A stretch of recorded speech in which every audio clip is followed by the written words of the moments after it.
Hi everyone, my name is Sanjeev and welcome to Decode AIML YouTube channel. NumPy के series में आज हम लोग देखने वाले हैं लेक्चर नंबर 10, जिसमें कि हम लोग देखेंगे some built in miscellaneous functions in NumPy।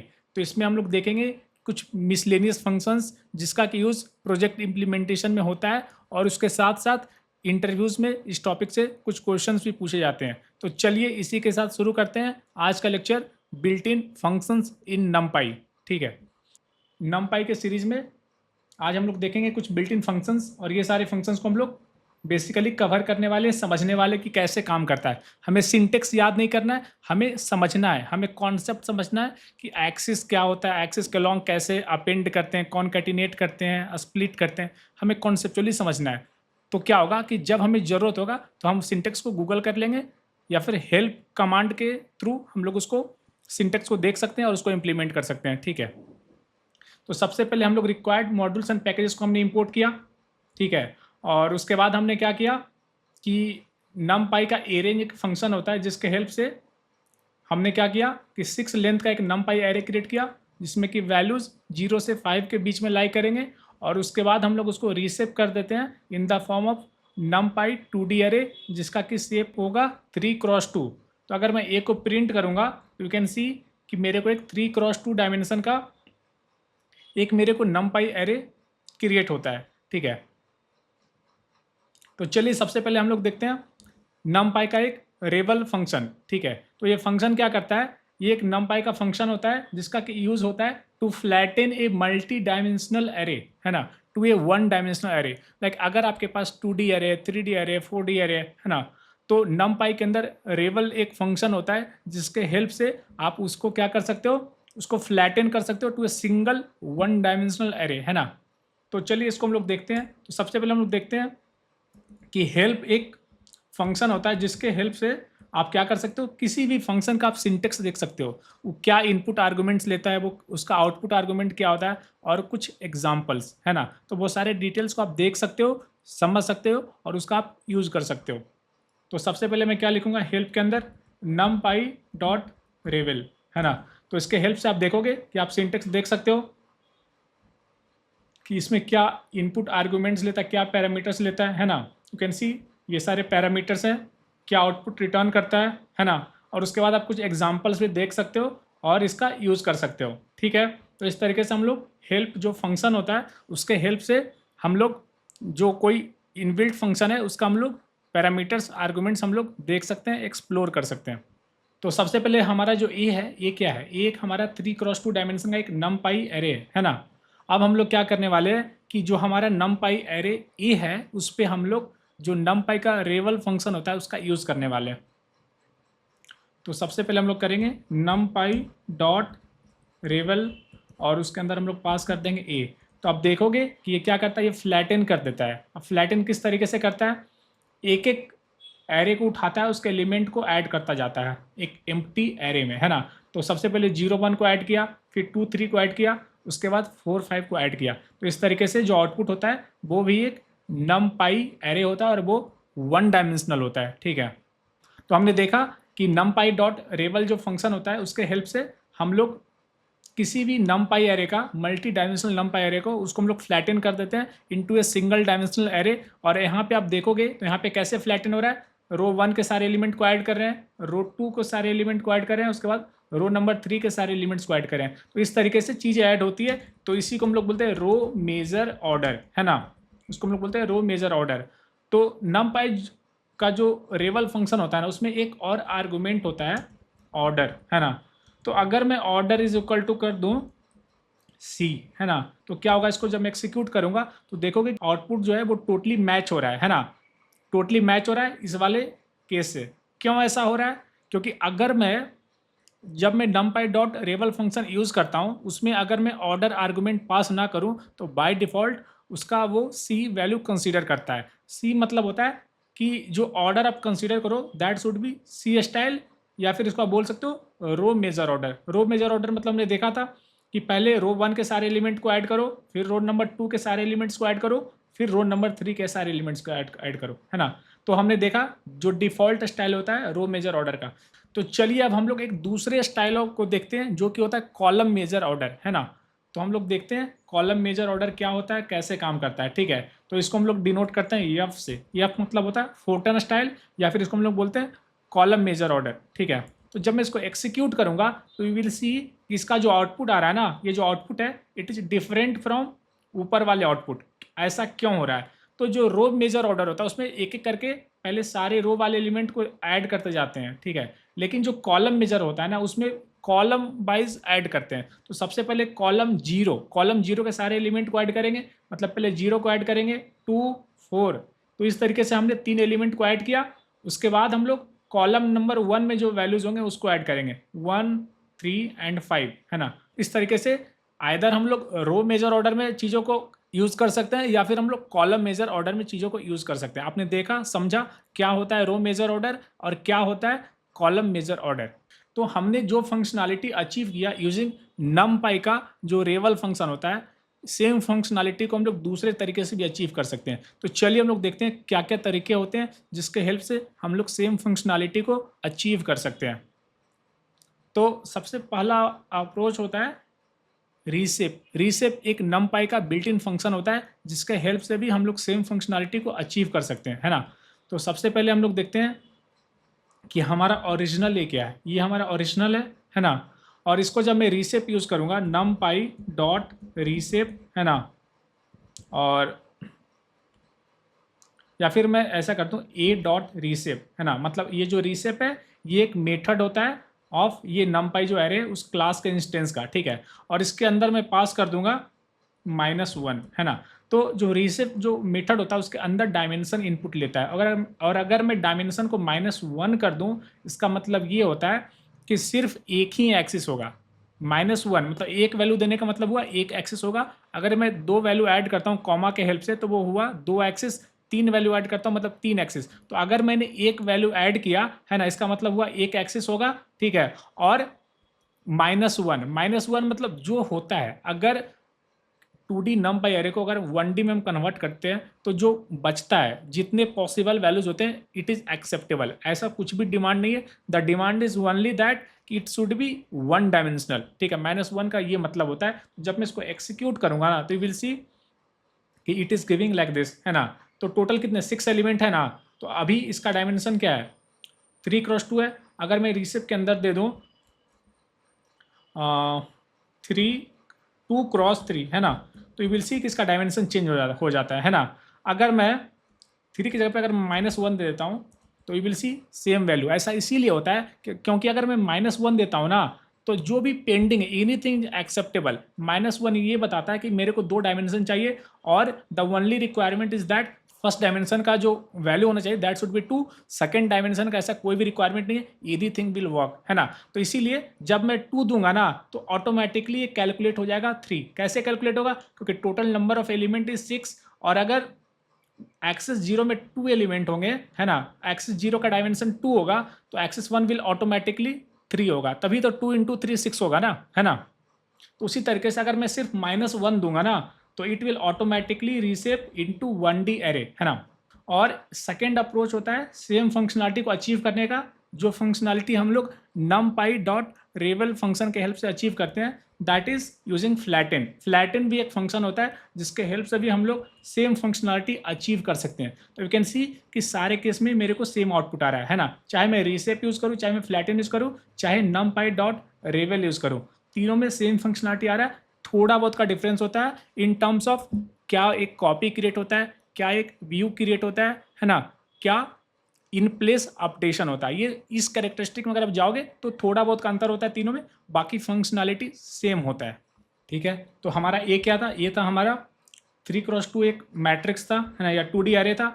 अगर मैं इसको numpy डॉट रेवल जो फंक्शन है उसके हेल्प से मैं इसको फ्लैटन करूं और उसको मैं टेम्प में स्टोर करूं तो टेम्प में क्या होगा? टेम्प विल बी 1D और इसका डायमेंशन 1 होगा और इसका शेप होगा 6, है ना।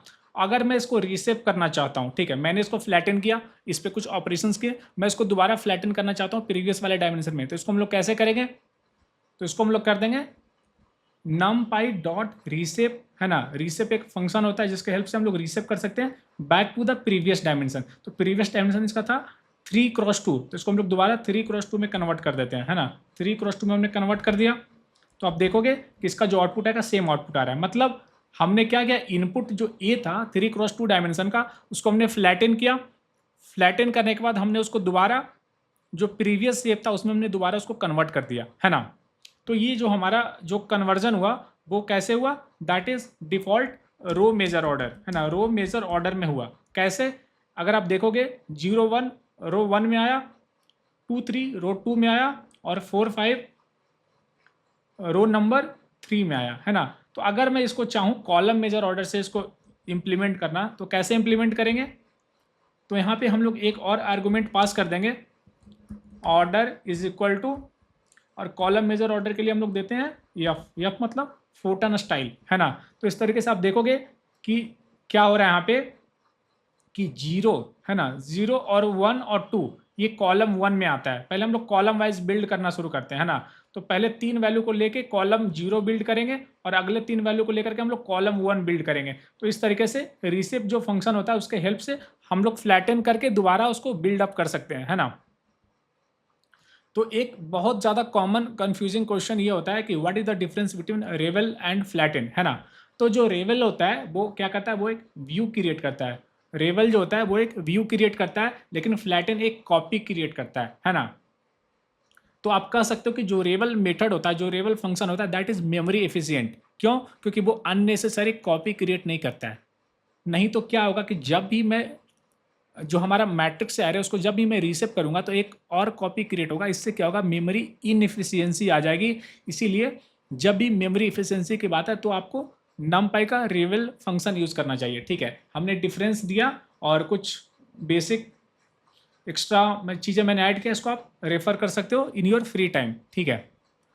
तो हमने यहाँ पे बोला कि रेवल जो फंक्शन होता है दैट क्रिएट्स ए व्यू, है ना, वो एक व्यू क्रिएट करता है। और हमने पिछले लेक्चर्स में भी देखा था, बार बार देखा था कि किसी फंक्शन में व्यू क्रिएट होता है, किसी फंक्शन में कॉपी क्रिएट होता है, किसी फंक्शन में चीज़ें इन प्लेस होती है। तो क्या होता है व्यू, है ना। तो व्यू में हमने देखा था कि जब भी हम लोग व्यू क्रिएट करते हैं ना तो क्या होता है कि जो ओरिजिनल डेटा होता है ना, जो ओरिजिनल कंटेंट होता है, जो मेमोरी बफर होता है, वो चेंज नहीं होता है, वो सेम रहता है। चेंजेस क्या होता है, मेटा डेटा चेंज होता है ना, मेटा डेटा चेंज होता है। तो when ever you create a view, है ना, जब भी आप व्यू क्रिएट करते हो, और व्यू कब क्रिएट होता है, अगर आप स्लाइसिंग करते हो, है ना, या रीसेप करते हो या ट्रांसपोज करते हो, तो इन दैट केस कॉपी क्रिएट नहीं होता है, इन दैट केस व्यू क्रिएट होता है। और जब भी व्यू क्रिएट होगा तो नमपाई does not copy the data, directly data को कॉपी नहीं करेगा। नहीं तो क्या होगा, मेमोरी इनएफिशिएंसी आ जाएगी। क्योंकि जब भी हम लोग कोई मॉडल पाइपलाइन लिखते हैं तो हमें बहुत एट मेनी प्लेसेस हमें रीसेप करने की जरूरत पड़ती है ना। और अगर हमें बार बार रीसेप करना पड़े और बार बार कॉपी क्रिएट हो, in that case memory inefficiency आ जाएगी, ठीक है। तो क्या होता है, instead it creates a new end array object that has a separate metadata but points to the same memory buffer, है ना। तो हमें ये पता होना चाहिए कि जब भी कोई ऑब्जेक्ट हम लोग क्रिएट करते हैं तो हर एक ऑब्जेक्ट के पास एक तो डेटा होता है, रो डेटा, और प्लस उसके साथ साथ उसके पास कुछ मेटा डेटा होता है। मेटा डेटा मतलब शेप, डायमेंशन, है ना, या डेटा टाइप, ये सारे एट्रीब्यूट्स उसके पास होते हैं, ठीक है। तो जब भी आप numpy डॉट रेवल कॉल करोगे, या जब भी इन जनरल कभी भी हम लोग बोलते हैं कि व्यू क्रिएट होता है, व्यू क्रिएट होता है मतलब एक ऑब्जेक्ट बनता है, मेटा डेटा सेपरेट कॉपी बनता है, लेकिन जो ओरिजिनल जो डेटा का जो बफर है ना वो सेम होता है ना। तो इससे क्या होता है कि इसका डिसएडवांटेज एक ये है कि जब भी आप कोई व्यू क्रिएट करोगे ना और उसमें कुछ चेंजेस करोगे तो देयर आर चांसेस कि ओरिजिनल वाला एरे में भी चेंजेस अपडेट हो जाएगा, है ना। लेकिन बेनिफिट ये है कि इट इज़ मेमोरी एफिशिएंट। तो आपने समझा क्या होता है व्यूज, है ना। तो अगर मैंने यहाँ पे देखोगे कि यहाँ मैंने एक numpy एरे क्रिएट किया ARR, और उस पर मैंने क्या किया, स्लाइसिंग। ये जो मैं ऑपरेशन कर रहा हूँ ना इसमें स्लाइसिंग हो रहा है। मतलब इंडेक्स नंबर 1 से लेकर के इंडेक्स नंबर 4 तक के वैल्यू को कंसीडर करो विथ ए गैप ऑफ 2। मतलब 1 इंडेक्स वाला और 3 इंडेक्स वाला वैल्यू को आप कंसीडर करो, है ना। तो जब मैं इसको एक्सिक्यूट करूँगा ना और जब मैं व्यू प्रिंट करूँगा तो यू विल सी कि it is a numpy array of value 20 and 40, है ना। तो क्या हो रहा है यहाँ पे 20 और 40 जो वैल्यू है वो एक सेपरेट कॉपी नहीं बन रहा है। दिस वैल्यू, ये जो वैल्यू है ये वो ओरिजिनल जो ARR जो हमारा numpy array उसी का वैल्यू है। बस क्या हो रहा है कि व्यू जो एक सेपरेट ऑब्जेक्ट बन रहा है ना, वो उस एड्रेस को पॉइंट कर रहा है ना।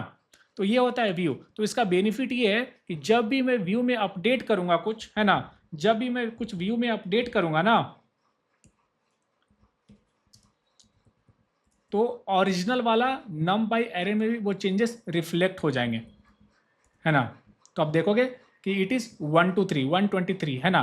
तो ये होता है एक डिसएडवांटेज। और अगर हम लोग चेक करना चाहते हैं कि क्या जो ये व्यू है, क्या वो ARR जो हमारा numpy है, क्या वो सच में मेमोरी शेयर करता है ना, जो ओरिजिनल डेटा है वो शेयर करता है। तो ये एक फंक्शन होता है numpy का, जिसके हेल्प से हम लोग देख सकते हैं कि क्या वो एक्चुअल डेटा शेयर करता है। तो this will give me true, मतलब कि जो व्यू है ना, वो मेमोरी शेयर करता है विथ एरे। अब हम लोग नेक्स्ट देखते हैं मूव एक्सिस, है ना। तो numpy का जो मूव एक्सिस होता है, it is use to reorder axis in numpy array by moving a specific axis to new position, है ना। तो जो numpy का जो मूव एक्सिस फंक्शन होता है, उसके हेल्प से हम लोग एक्सिस को स्वैप कर सकते हैं, एक्सिस को चेंज कर सकते हैं, है ना। एक्सिस को चेंज करना मतलब डेटा का ऑर्डर चेंज करना। डेटा विल बी सेम, बस एक्सिस हम लोग चेंज कर रहे हैं, है ना। तो अगर हम लोग एक्सिस में कुछ चेंजेस करते हैं और उसके बाद numpy का अगर हम लोग शेप प्रिंट करेंगे numpy array का, तो शेप क्या होगा, शेप में वो रिफ्लेक्ट होगा, ठीक है। तो यहाँ पे मैंने क्या किया, ये एक 3,4,5 मतलब 3D मैंने एक numpy array क्रिएट किया जिसमें वैल्यू सिर्फ 0 है ना। अगर मैं इसका शेप प्रिंट करूंगा ना, तो इट विल बी 3x4x5, है ना। ये एक 3D numpy array है जिसका कि डायमेंशन है 3x4x5, ठीक है। अब मैं चाहता हूँ कि एक्सिस में कुछ चेंजेस करना चाहता हूँ, तो यहाँ पे मैं क्या करूँ, numpy dot move axis x में, और 0 को मैं क्या करना चाह रहा हूँ, -1 बनाना चाह रहा हूँ। मतलब जो 0th एक्सिस है ना, उसको मैं -1 मतलब लास्ट, है ना। इंडेक्सिंग में -1 मतलब होता है लास्ट, -2 मतलब सेकेंड लास्ट, है ना। तो 0th एक्सिस वाले को मैं लास्ट एक्सिस पे मूव करना चाहता हूँ, है ना। तो अभी हमारा ये था, अभी हमारा शेप क्या था, 3x4x5, है ना, 3x4x5। और अगर मैं इसको मूव करता हूँ ना, इसका मतलब ये हुआ कि जो जीरोथ पे जो डायमेंशन है ना, वो चला जाएगा लास्ट पे। तो हो जाएगा, इसका आउटपुट कैसा हो जाएगा, 4,5। पहले 3 इधर था, है ना, 3 इधर था, तो मैंने क्या किया, 3 को इधर से मूव कर दिया और 3 चला जाएगा लास्ट में, ठीक है। और जब मैं इसको प्रिंट करूंगा ना, numpy डॉट मूव एक्सिस के बाद जब मैं इसका शेप प्रिंट करूंगा, तो you will see the values 4,5,3, है ना। इस तरीके से हम लोग एक्सेस को स्वैप करते हैं। और इसका बहुत ज़्यादा यूज होता है जब हम लोग इमेजेस पे काम करते हैं। इमेजेस पे जब हम लोग काम करते हैं, तो कभी ऐसा यूज केस होता है कि जो मॉडल का इनपुट होता है, उसमें सबसे first argument number of channels होता है। कभी कभी मॉडल का इनपुट ऐसा होना चाहिए कि उसका third argument, third dimension should be number of channels, है ना। तो ये सारे यूज केस में हम लोग क्या करते हैं, एक्सेस को स्वैप करते हैं, ठीक है, या एक्सेस को मूव करते हैं, ठीक है। तो उसी तरीके से अगर मैं ये ऑपरेशन परफॉर्म करूं कि 0th वाले को लास्ट में मूव कर दो और फर्स्ट वाले को सेकंड लास्ट में मूव कर दो, और उसके बाद जब मैं इसका प्रिंट करूंगा शेप, तो प्रीवियस शेप था 3,4,5, और इसका जो आउटपुट होगा वो होगा 5,4,3। इस तरीके से शेप को हम लोग चेंज कर सकते हैं या मॉडिफाई कर सकते हैं, है ना। अब हम लोग देखते हैं थर्ड वाला फंक्शन, स्क्वीज। स्क्वीज फंक्शन क्या करता है, remove axis of length 1 from N array, है ना। और ये क्या रिटर्न करता है, इट रिटर्न से view of the array with moved axis. इससे क्या होता है, इससे मेमोरी एफिशिएंसी होती है ना। अननेसेसरी कॉपी क्रिएट नहीं करना पड़ता है, सिर्फ हम लोग मेटा डेटा का कॉपी करते हैं। तो अगर मैं एक्स को प्रिंट करूंगा, तो आप देखोगे इसका डायमेंशन 3 है ना, और सिर्फ 3 वैल्यूज हैं। देखोगे कि अगर मैं इसका शेप प्रिंट करूंगा ना, तो इट इज़ 1x3x1। तो आप देखोगे कि एक्सिस 0 के लॉन्ग 1 है, एक्सेस 2 के लॉन्ग वैल्यू 1 है ना। तो इससे क्या होता है कि चीज़ें बहुत ज़्यादा इनफिशेंसी आ जाती है, डायमेंशन बहुत ज़्यादा बढ़ जाता है, लेकिन वैल्यूज़ बहुत कम होते हैं। तो इससे बेटर ये है कि इसको आप सिंगल 1D एरे में कन्वर्ट कर दो, है ना। तो इसको हम लोग कन्वर्ट करने के लिए इसको क्या करेंगे, हम लोग numpy का जो स्क्वीज फंक्शन होता है उसका यूज़ करेंगे, ठीक है। तो स्क्वीज क्या करेगा कि जो भी डायमेंशन, जो भी एक्सिस में, जो भी एक्सिस के लॉन्ग वैल्यूज़ 1 है, उस डायमेंशन को वो रिमूव कर देगा, ठीक है। उस डायमेंशन को क्या करेगा, वो रिमूव कर देगा।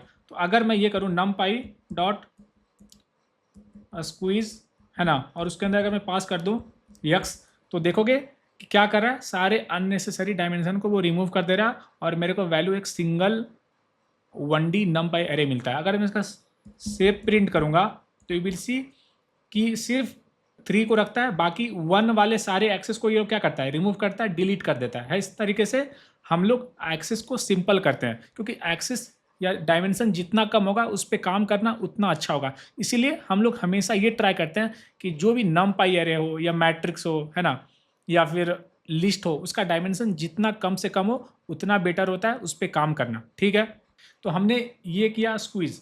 तो अगर मैं चाहता हूँ कि यहाँ पे आप देखोगे कि एक्सिस 0 में भी 1 वैल्यू और एक्सिस 2 में भी 1 वैल्यू है, तो मैं किसी डायमेंशन के लॉन्ग ही स्क्वीज करना चाहता हूँ। मैं नहीं चाहता हूँ कि सारे डायमेंशन के लॉन्ग स्क्वीज हो जाए, मैं किसी एक डायमेंशन के लॉन्ग मैं चीज़ों को हैंडल करना चाहता हूँ। ठीक है, तो हम लोग क्या करेंगे, सेम फंक्शन यूज करेंगे, numpy डॉट स्क्वीज। बस स्क्वीज के अंदर एक और आर्गुमेंट पास कर देंगे, एक्सिस। एक्सिस एक बहुत इंपॉर्टेंट कॉन्सेप्ट होता है और बिना एक्सिस को समझे आप numpy में अच्छे से चीज़ों को नहीं समझ सकते हो। इसलिए आप जाकर के पहले मेरे एक्सिस वाले लेक्चर को देखो अगर आपको कोई भी दिक्कत हो रही है तो। ठीक है, अगर मैं एक्सिस इक्वल टू 0 कर दूं, है ना, तो आप देखोगे एक्सिस 0 के लॉन्ग क्या था, वैल्यू 1 था।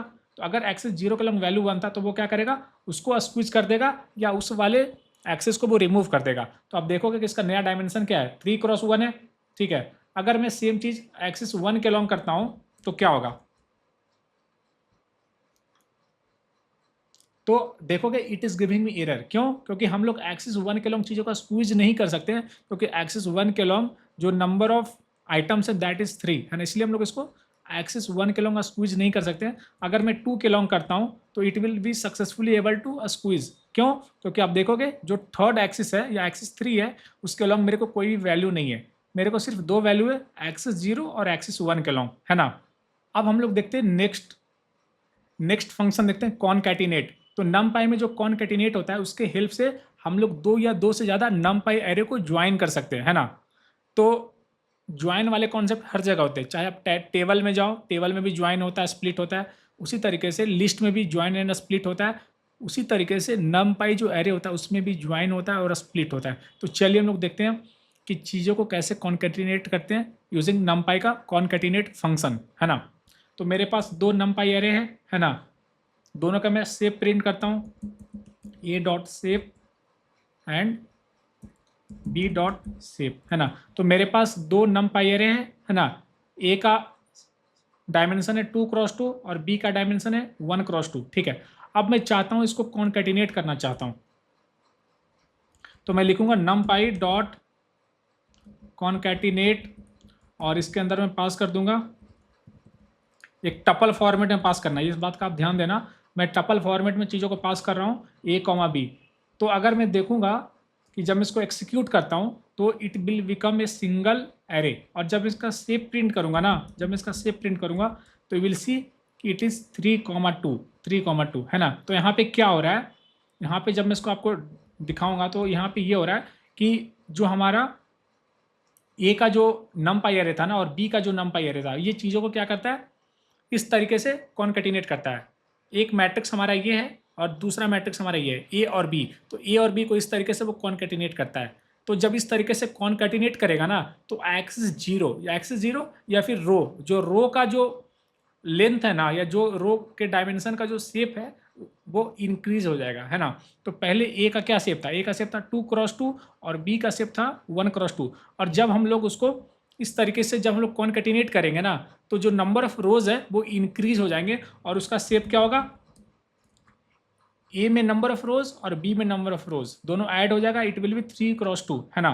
तो जब भी हम लोग कॉनकैटिनेट ऑपरेशन परफॉर्म करते हैं और अगर उसमें हम लोग एक्सिस आर्गुमेंट पास नहीं करते हैं तो by default it will B axis 0। और एक्सिस में इस बात का आप हमेशा ध्यान देना, मैं बार बार आपको दोहरा रहा हूँ कि जब भी मैं एक्सिस 0 बोलूँ, एक्सिस 0 का मतलब ये होता है कि एक्सिस 0 मतलब जो फर्स्ट जो शेप होता है, शेप का जो फर्स्ट आइटम होता है ना, शेप का जो फर्स्ट वैल्यू होता है उसके लॉन्ग चीज़ें चेंज होगी, है ना।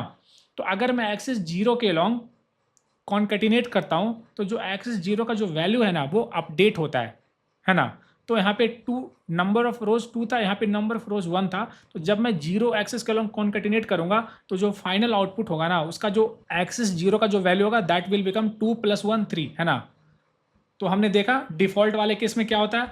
अब मैं क्या करता हूँ, कॉनकैटिनेट जो फंक्शन है उसके अंदर मैं एक्सिस पास करता हूँ विथ वैल्यू 0, तो इसका जो आउटपुट होगा it will totally same compare to this one. क्यों, क्योंकि जब भी हम लोग कॉन्केटिनेट में एक्सेस इनपुट नहीं देते हैं तो by default it will consider X is equal to 0, है ना। तो इसीलिए आप देखोगे दोनों केस में सेम आउटपुट आ रहा है, ठीक है। अब हम लोग चाहते हैं, क्या चाहते हैं कि ए और बी डॉट टी, मतलब ए और बी ट्रांसपोज को हम लोग कॉन्केटिनेट करें अलोंग एक्सिस 1, है ना। तो सबसे पहले हम लोग देखते हैं क्या शेप है हर एक डायमेंशन में। तो ए का शेप क्या है, 2 है, 2 क्रॉस 2 है। और बी डॉट टी या बी का ट्रांसपोज का शेप क्या है, इसका शेप है 2 क्रॉस 1। मतलब ये हुआ कि इसमें 2 रोज एंड 2 कॉलम्स है और बी डॉट ट्रांसपोज में 2 रोज एंड 1 कॉलम्स है ना। मतलब नंबर ऑफ रोज दोनों में इक्वल है। तो जब नंबर ऑफ रोज दोनों में इक्वल है ना, तो पहले हम लोग नीचे से ऊपर कॉन्केटिनेट कर रहे थे रो वाइज। अब जब नंबर ऑफ रोज इक्वल होगा तो हम लोग इस तरीके से भी कॉन्केटिनेट कर सकते हैं। तो जब हम लोग इस तरीके से कॉन्केटिनेट करेंगे, है ना, जब हम लोग इस तरीके से कॉन्केटिनेट करेंगे तो नंबर ऑफ कॉलम्स इंक्रीज होगा, तो जब नंबर ऑफ कॉलम्स इंक्रीज होगा तो एक्सिस 1 के लॉन्ग वैल्यू इंक्रीज होगा। मतलब हम लोग को एक्सिस 1 पास करना है। अगर मुझे इस तरीके से कॉन्केटिनेट करना है जिसमें नंबर ऑफ कॉलम्स या एक्सिस 1 के लॉन्ग वैल्यू इंक्रीज हो जाए तो हम लोग इसमें पास करेंगे एक्सिस इज इक्वल टू 1। तो आप देखोगे कि यहाँ पे चीज़ें परफॉर्म हो रही है। पहले 1 2 3 4 था, है ना, और 5 6 था, बी का वैल्यू 5 6 था। तो इस तरीके से कॉन्केटिनेट हो गई, इधर से 1 2 3 4 आया और इधर से 5 6 आया और इस तरीके से कॉन्केटिनेट हो गया। और जो इसका शेप था ना, शेप क्या हुआ, जो वाई एक्सिस के लॉन्ग जो शेप था पहले क्या था, 2 क्रॉस 2 था, अब वो इंक्रीज होकर हो गया 2 क्रॉस 3, है ना। क्लियर है, कोई दिक्कत नहीं है। अब हम लोग देखते हैं नेक्स्ट नंपाई का फंक्शन जो कि है स्टैक, है ना। तो जो स्टैक होता है, stack is used to join a sequence of array along a new axis unlike concatenate which joins along an existing axis.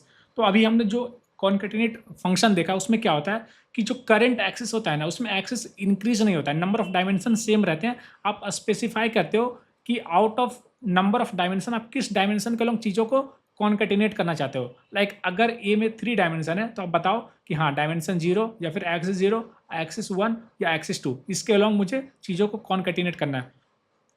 लेकिन स्टैक में क्या होता है कि जब आप कॉन्केटिनेट करोगे ना मोर देन 1 नंपाई अरे, तो एक नया डायमेंशन में जाके कॉन्केटिनेट होता है, मतलब डायमेंशन इंक्रीजेस बाई 1, है ना। चलिए इसको हम लोग एक्सपेरिमेंट करके देखते हैं। तो हमारे पास 2 नंपाई अरे है ना, मैं इसका शेप प्रिंट करता हूँ। ए डॉट शेप क्या है, 1 रो एंड 3 कॉलम्स, है ना। बी का शेप क्या है, तो it is 1 row and 3 column, है ना। अब मैं क्या करता हूँ, जो स्टैक फंक्शन है उसका यूज करता हूँ। तो मैं लिखूंगा numpy डॉट स्टैक और इसके अंदर मैं टपल फॉर्मेट में मैं दूंगा a कॉमा b, है ना। तो जब मैं इसमें इनपुट दूंगा तो आप देखोगे कि जो पहले 2D numpy एरे था ना वो दोनों हैं। तो क्या हो रहा है कि एक नया एरे क्रिएट हो रहा है और ये जो दोनों एरे हैं वो एज ए आइटम ऐड हो जा रहे हैं, है ना। एक नया एरे क्रिएट हो रहा है ना, और उसमें दोनों आइटम को एक एक करके हम लोग ऐड कर दे रहे हैं। तो इसका डायमेंशन इंक्रीज हो जा रहा है 1 से, है ना। तो पहले शेप था 1 क्रॉस 3, 1 क्रॉस 3। अब जब मैं इसको प्रिंट करूंगा ना तो आप देखोगे कि जो नया शेप होगा इट इज़ 2, 1, 3, है ना। क्यों, क्योंकि हमने एक नया डायमेंशन ऐड किया, एक नया हमने रैपर एरे ऐड किया जिसमें हमने दो एज ए आइटम दोनों एरे को बस इंसर्ट कर दिया, सिंपल, ठीक है। तो इसमें एक डायमेंशन का इंक्रीज हो गया, है ना। अब मैं क्या करता हूँ कि सेम फंक्शन यूज करता हूँ जिसमें मैं एक एक्स्ट्रा आर्गुमेंट पास करता हूँ, एक्सिस इज इक्वल टू 0, है ना। तो आप देखोगे कि वैल्यू इज टोटली सेम। इसका मतलब ये हुआ कि अगर हम लोग कुछ आर्गुमेंट पास नहीं करते हैं, है ना, एक्सिस के लिए, तो by default it will B axis 0, है ना। अब मैं एक्सिस 1 के लॉन्ग चीज़ों को परफॉर्म करता हूँ तो you will see I am getting a different value, है ना। अगर मैं इसको प्रिंट करता हूँ डायरेक्टली वैल्यू को तो आप देख सकते हो कि चीज़ें कैसे हो रही है। तो पहले क्या था, पहले एक 2D एरे था, 2D एरे ये था, 2D एरे ये था। तो क्या हो रहा है कि चीज़ें एक लेवल अंदर जा करके, क्योंकि हमने एक्सेस दिया 1, तो एक लेवल डीप जा करके चीज़ों को कॉन्केटिनेट कर रहे हैं और उसके ऊपर एक एक्स्ट्रा रैपर ऐड हो रहा है। क्यों, क्योंकि स्टैक जो फंक्शन होता है बाय डिफॉल्ट वो एक्स्ट्रा एक डायमेंशन ऐड करता है, ठीक है। तो इस तरीके से आप देखोगे कि ये हमारा आउटपुट होगा, है ना। और अगर हम लोग एक्सेस मेंशन नहीं करेंगे तो by default axis will be 0, है ना। आपको ये सारी चीज़ों को याद नहीं रखना है, बस आपको समझना है कि कैसे फंक्शन काम करता है ना। जब चीज़ें स्टैक होती है, जब एक्सेस 1 देते हैं तो चीज़ें कैसे होता है, डायमेंशन कैसे इंक्रीज होता है, डायमेंशन कैसे डिक्रीज होता है। तो जब आप मेरे सारे लेक्चर्स को देखोगे ना स्टार्ट से लेकर के एंड तक, तो ये सारे कॉन्सेप्ट आपके अच्छे से क्लियर हो जाएंगे। ठीक है, ये सारी चीज़ों को आपको याद नहीं करना है, चीज़ों को समझना है, और जब आप प्रैक्टिस करोगे तो चीज़ें आपको ऑटोमेटिकली याद हो जाएगी। तो सिमिलर कॉन्सेप्ट पे 3 और फंक्शंस होते हैं जो कि स्टैक के जैसे ही बिहेव करते हैं। One is horizontal stack, another is vertical stack, and the third one is depth stack, है ना। It works very much similar, बस इसमें आपको एक्सेस पास नहीं करना है ना। तो ये जो हॉरिजॉन्टल स्टैक मैंने लिखा, it is similar to stack function call करना for axis is equal to 1, है ना। उसी तरीके से जब मैं वर्टिकल स्टैक कॉल करूंगा तो it is similar to calling stack function with axis is equal to 0, है ना। उसी तरीके से जब मैं डेप्थ स्टैक का बात करूं तो it is similar to calling stack function with axis is equal to 2, है ना। तो ये सारे इंपॉर्टेंट नहीं है, बस आपको मैं बता रहा हूँ कि ये सारे फंक्शंस होते हैं, है ना। आपको ये कुछ भी याद नहीं करना, ना तो कुछ समझना है, बस आप स्टैक फंक्शन को समझो क्या होता है, कैसे काम करता है। ठीक है, अब हम लोग चलते हैं नेक्स्ट, जो कि स्प्लिट। तो जो स्प्लिट फंक्शन होता है, it is use to divide an array into multiple sub array. जिस तरीके से हम लोग कॉन्कैटिनेट के हेल्प से मल्टीपल सब एरे को हम लोग इन ए सिंगल एरे हम लोग कॉन्कैटिनेट करते हैं, उसी तरीके से स्प्लिट इसको रिवर्स करता है। स्प्लिट क्या करता है, एक सिंगल एरे को मल्टीपल सब एरेज में डिवाइड करता है। ठीक है, तो सबसे पहले हमने इंपोर्ट किया और हमारा एक्स है numpy डॉट ए रेंज, है ना। तो आप देखोगे अगर मैं एक्स को प्रिंट करूंगा तो it is an array of length 12 जिसमें वैल्यूज़ हैं 0 से लेकर के 11 तक, है ना। अब मैं चाहता हूँ इसको स्प्लिट करना, कहाँ कहाँ पे स्प्लिट करना है, मेरे को इंडेक्स नंबर 3 पे स्प्लिट करना है, इंडेक्स नंबर 3 पे स्प्लिट करना है और इंडेक्स नंबर 10 पे स्प्लिट करना है। तो जब मैं इसको प्रिंट करूँगा ना तो यू विल सी कि पहले वाले केस में मेरे पास 3 वैल्यू बचे, क्यों, क्योंकि मैंने इंडेक्स नंबर 3 पे स्प्लिट किया, तो इसके पहले वाले एक एरे में आएंगे, और 3 पे स्प्लिट किया, उसके बाद मैंने 10 पे स्प्लिट किया, है ना। तो जब मैं 10 पे स्प्लिट करूंगा तो 10 के पहले वाले 9 से 3 तक, मतलब 3 से 9 तक एक अलग मेरे को numpy एरे मिला, और 10 और 11 ये दोनों एलिमेंट का एक अलग एरे मिला। तो इस तरीके से अगर मैं किसी एक पोजीशन पे स्प्लिट करता हूँ तो मेरे को 2 एरे मिलेंगे, 2 पोजीशन पे स्प्लिट करेंगे तो मेरे को 3 एरे मिलेंगे, n पोजीशन पे स्प्लिट करेंगे तो मेरे को n+1 एरे मिलेगा। ठीक है, यहाँ पे क्या हो रहा है, यहाँ पे numpy dot arrange function call कर रहे हैं, है ना, और इसको फिर हम लोग रीसेप कर दे रहे हैं जिससे हमारा 3 डायमेंशनल वैल्यू मिल जा रहा है ना। तो ये एक 3 डायमेंशनल वैल्यू है ना, जिसका डायमेंशन क्या है 2x2x4, है ना। मतलब ऐसे समझो कि मेरे पास 2 है मतलब मेरे पास 2 ब्लॉक है, या मेरे पास 2 मैट्रिक्स हैं, है ना, 2 मैट्रिक्स है, और हर एक मैट्रिक्स का डायमेंशन है 2x4, मतलब हर एक मैट्रिक्स में 2 रोज हैं और 4 कॉलम्स है। इस तरीके से आप जो 3D मैट्रिक्स होता है, 3D एरे होता है, उस तरीके से आप उसको विजुअलाइज कर सकते हो, है ना। तो अगर मैं x डॉट से प्रिंट करूंगा तो इट इज 2x2x4, है ना। अब हम लोग यहाँ पे क्या करते हैं, numpy डॉट स्प्लिट, है ना, x को स्प्लिट करते हैं और इसको 2 पार्ट्स में स्प्लिट करते हैं along axis is equal to 2, है ना। तो जब मैं इसको एक्सिक्यूट करूंगा तो आप देखोगे कि यहाँ पे x स्प्लिट हो जा रहा है, और x स्प्लिट कैसे हो रहा है, एक्सिस 2 के लॉन्ग, है ना। तो एक्सिस 2 यहाँ पे क्या बता रहा है, एक्सिस 2 बता रहा है कि जो हर एक रो है ना, दिस इज एक्सिस 2। कैसे, क्योंकि अगर आप एक्सिस 2 के लॉन्ग वैल्यू देखोगे दैट इज 4 बता रहा है कि हर एक रो में कितने वैल्यू हैं। तो अगर मैं एक्सिस 2 के लॉन्ग स्प्लिट करूंगा ना, एक्सिस 2 के लॉन्ग स्प्लिट करूंगा, तो हमने बताया था कि जिस भी एक्सिस के लॉन्ग स्प्लिट करते हैं या कॉन्कैटिनेट करते हैं, उस वाले एक्सिस में जो डायमेंशन का वैल्यू होता है वो चेंज होता है ना। तो अगर हम लोग थर्ड डायमेंशन में स्प्लिट कर रहे हैं या एक्सिस नंबर 3 में स्प्लिट कर रहे हैं, तो जो आउटपुट होगा ना, आउटपुट जो सब एरे होगा उसमें 4 का वैल्यू चेंज हो जाएगा, है ना। बाकी दोनों सेम होगा, एक्सिस 0 और 1 सेम होगा, सिर्फ एक्सिस 2 के लॉन्ग वैल्यू चेंज होगा, क्योंकि हम लोग एक्सिस 2 के लॉन्ग चीज़ों का स्प्लिट कर रहे हैं, है ना।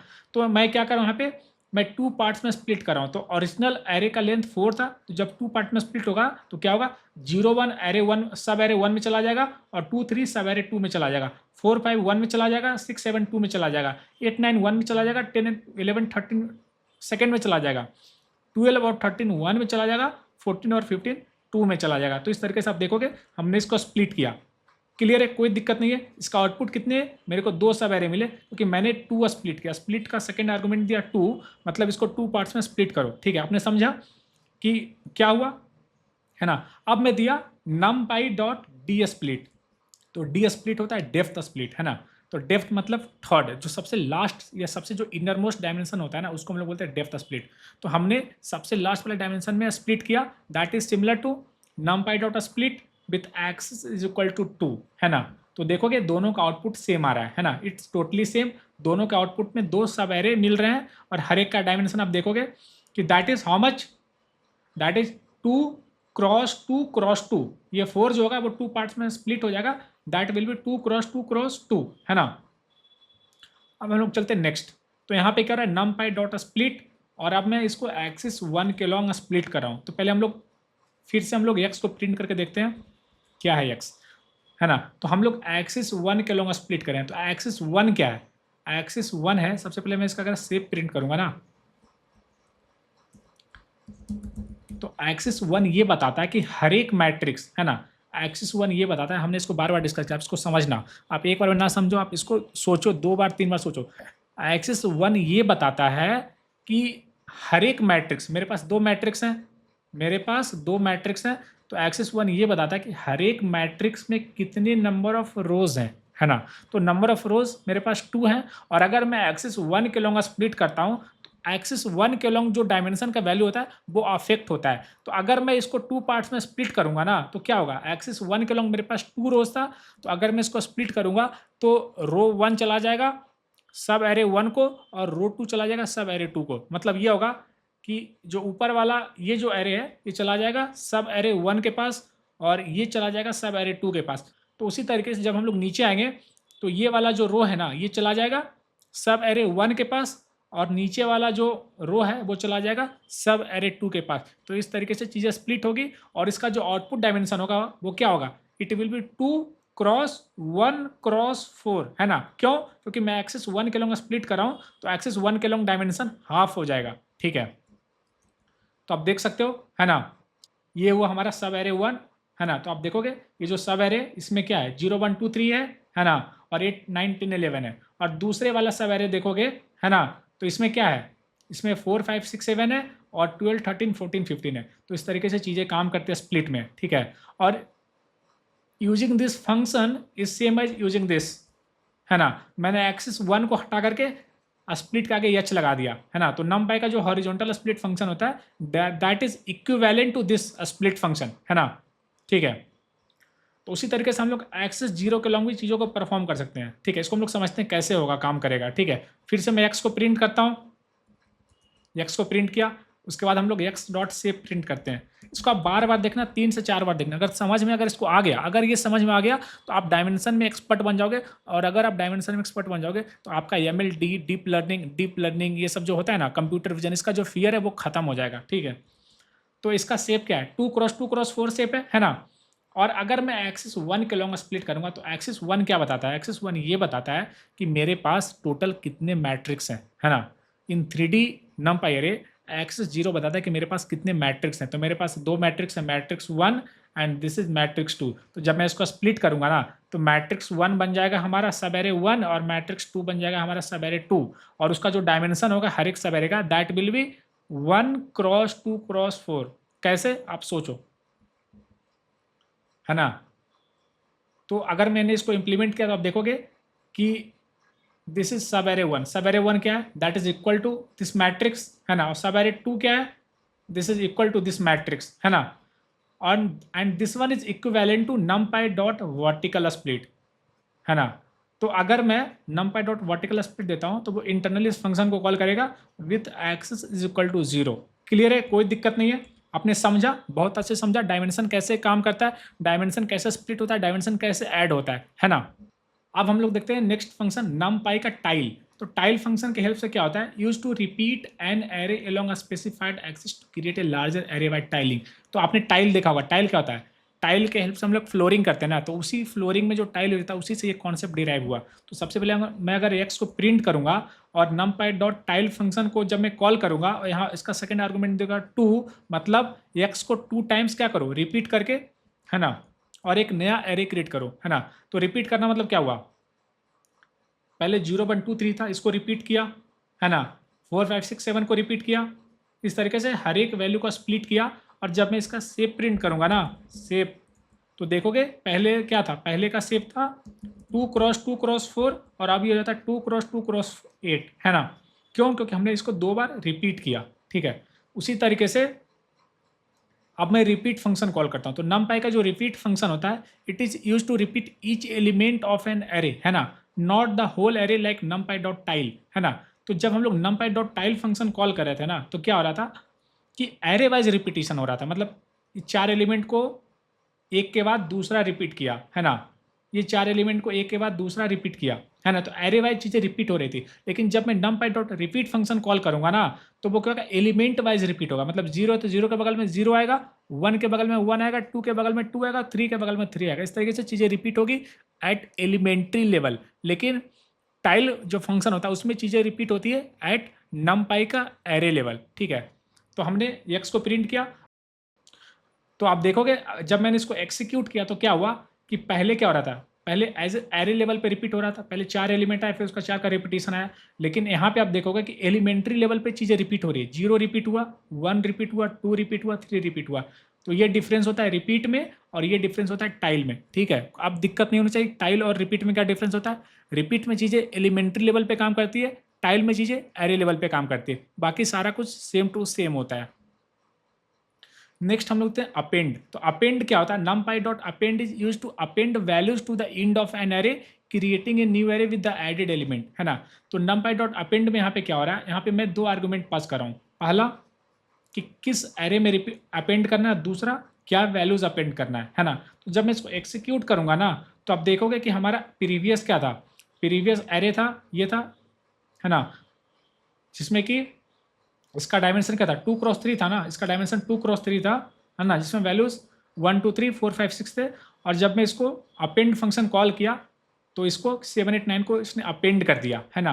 और जब हमने एक्सिस 0 दिया, मतलब जो रो के लॉन्ग अपेंड होगा, एक्सिस 0 में अपेंड करना मतलब इस तरीके से अपेंड होना, नंबर ऑफ रोज इंक्रीज होगा ना, क्योंकि एक्सिस, जिस एक्सिस का लॉन्ग हम लोग अपेंड करते हैं, स्प्लिट करते हैं, कॉन्कैटिनेट करते हैं, है ना, उस एक्सिस का लॉन्ग डायमेंशन चेंजेस होता है। तो अगर मैं एक्सिस 0 के लॉन्ग डायमेंशन को चेंज करना चाहता हूं, तो हम लोग अपेंड इस तरीके से करेंगे ना, तो नंबर ऑफ रोज इंक्रीज हो जाएगा, इसका नंबर ऑफ रोज और इसका नंबर ऑफ रोज, ये दोनों ऐड हो जाएगा। तो इस तरीके से अपेंड काम करता है, ठीक है। अब आते हैं नेक्स्ट, numpy का एक यूनिक फंक्शन होता है। यूनिक फंक्शन बताता है कि कौन कौन से यूनिक एलिमेंट हैं। तो अगर मैं इसको एक्सिक्यूट करूंगा तो इट विल शो कि ये जो लिस्ट है ना, या जो numpy है, इसमें 3 यूनिक एलिमेंट 1 2 3। उसी तरीके से जब मैं इसको एक्सिक्यूट करूंगा तो इट विल डिस्प्ले कि इसमें यूनिक एलिमेंट 1 2 3 है। तो अगर मैं आर्गुमेंट पास नहीं करता हूँ ना एज ए एक्सिस, तो क्या करता है कि numpy.unit फंक्शन चीज़ों को पहले फ्लैटन कर देता है, इसको 1D एरे बनाता है और उसमें जो जो यूनिक एलिमेंट होता है वो मुझे रिटर्न करता है। तो इवन दो ये एक 2D एरे था, है ना, it will display unique element at elementary level, है ना। तो इसको पहले फ्लैटन कर देगा और उसके बाद जो जो यूनिक एलिमेंट है वो मुझे रिटर्न करेगा as a single numpy array, है ना। लेकिन अगर मैं एक्सिस मेंशन करता हूँ, कि एक्सिस 0 के लॉन्ग देखो कौन कौन से यूनिक एलिमेंट है, तो इसका डायमेंशन क्या है, इसका डायमेंशन होगा 2 क्रॉस 2, मतलब मेरे पास 2 रो होंगे, 2 कॉलम होंगे। तो एक्सिस 0 के लॉन्ग मतलब रो के लॉन्ग देखो, तो मेरे पास 2 रो हैं, तो आप देखोगे कि इसमें कितने यूनिक एलिमेंट है। तो अगर आप इस लिस्ट और इस लिस्ट को कंपेयर करो, या इस एरे को कंपेयर करो, दोनों यूनिक है। क्यों यूनिक है, क्योंकि पहले वाले केस में 1 2 टाइम्स है और दूसरे वाले केस में 2 and 3 1 1 टाइम्स है, तो इट इज़ यूनिक। लेकिन अगर मैं इसी को एक्सिक्यूट करूँ नीचे, तो it will display, even though इसका डायमेंशन 3 क्रॉस 2 है, it will display only 2 cross 2 numpy array. क्यों, क्योंकि अगर आप देखोगे कि एक्सिस 0 के लॉन्ग मतलब रो वाइज अगर आप देखोगे या आइटम लेवल पे देखोगे, तो आइटम एट इंडेक्स 0 और item at index 1 it's totally duplicate. दोनों एरे का शेप इक्वल है, डायमेंशन इक्वल है, और जो नंबर ऑफ एलिमेंट का जो फ्रीक्वेंसी है दैट इज ऑल्सो इक्वल, ठीक है। इसीलिए यहाँ पे यूनिक एलिमेंट में इसने आउटपुट दिया 2, है ना।